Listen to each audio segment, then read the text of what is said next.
Welcome back, everybody. I wanted to do a follow-up to my last video where we tested our 26-foot tall Santa. I had him put up here against the house, but as you can see, I had to pull him down because we've got some scaffolding up for some home repairs. So I've got him tucked away. I did kind of want to prove to you that you can, in fact, put them in the storage bags that they send to you. So I folded him up, squeezed him in the bag. I don't think I'd be able to stuff that in this box, but I'm not sure. We were actually able to do that with our 26-foot tall jack-o'-lantern. It compressed really well into the box, but I really don't know about this one. It looks like that could be a bit of a challenge. But I also wanted to take this opportunity to share with you the fact that I learned you can actually light up the inflatable. There are some tethers on the inside that I didn't see, but I was made aware of them, so I thought we would test that out today and see what it looks like with some internal lighting. I pulled out my Stellar string lights. Thank you to Stellar for sending me these. They have come in handy on many projects at this point. Love them. So I'm going to go ahead and open up my inflatable, see if we can get these tethered, and see what it looks like all lit up at night.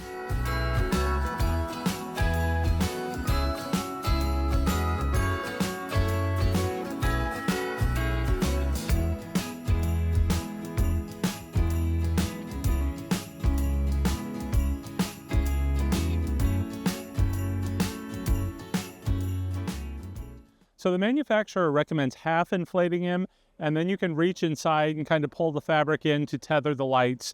It looked like the tether is somewhere in this region. I'm not sure if there's one more up in the head area. It's a little hard to see. In the last pumpkin inflatable, I was able to actually climb inside, but I think the zipper is a little bit smaller on this one. But again, with it only half inflated, you can kind of push it in and reach around and try and inflate the lights. So let me give you a quick peek inside, and then we'll try and get those lights connected. All right, so we're going to go in through this side hole here. Take a look inside.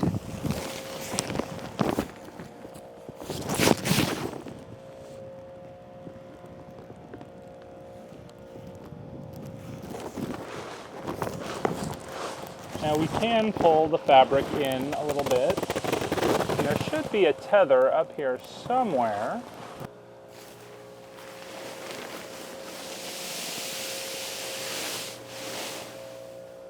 So there is a little loop there, which is on Santa's hat rim. So yes, there is one tether.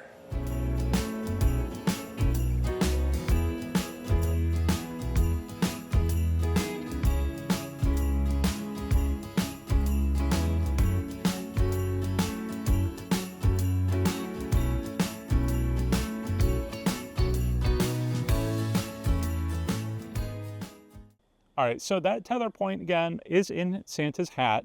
It's along this sort of white rim on his right side. So right now, I have connected the light string to that tether point and just have it flowing down into his body to his zipper, which is on the right, or I'm sorry, on Santa's left side. So it looks like within the inflatable, there are lots of material that separates each portion of the inflatable, but there are gaps. So you could perhaps run that string maybe through the bag and down his leg. I'm not sure.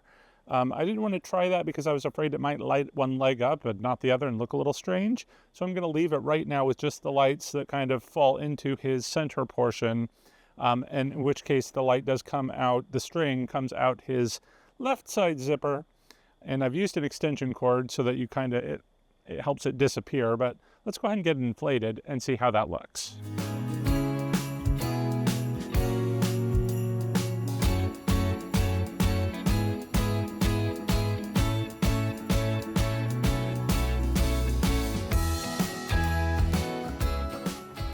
So in our last video, we saw what it looked like with some external lighting on it. And I really liked the way that looked, but I really love this. Let's take a look. He just glows with the internal lighting. So you can't quite see his arms. They do get a little bit lost in the darkness, but if you wanted to be really ambitious, you could run some extra lighting up into the arms themselves. For my purposes, though, I don't think that's necessary because you get the whole face and body of Santa, and that gives you the gist of it, and your imagination can fill in the rest. I just love the way he looks. The way he glows, you can see it from far away, and it is just super impressive.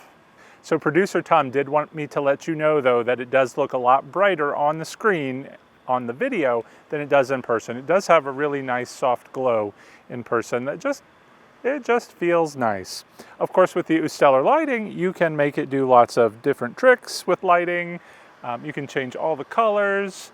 And you can see as we sort of cycle through all the different options, you definitely get a different look depending on whatever color lighting that you want. Of course, I think, find that just a simple yellow light gives it the best tones.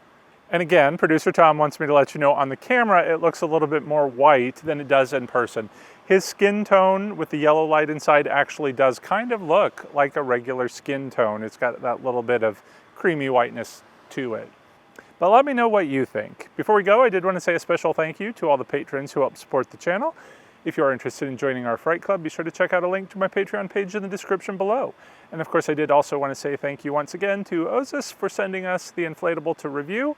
It is fantastic, and I can't wait to see the little kids' faces as they see it in the neighborhood. That's going to do it for today. Thanks for watching, everyone. Till next time, take care, and happy holidays.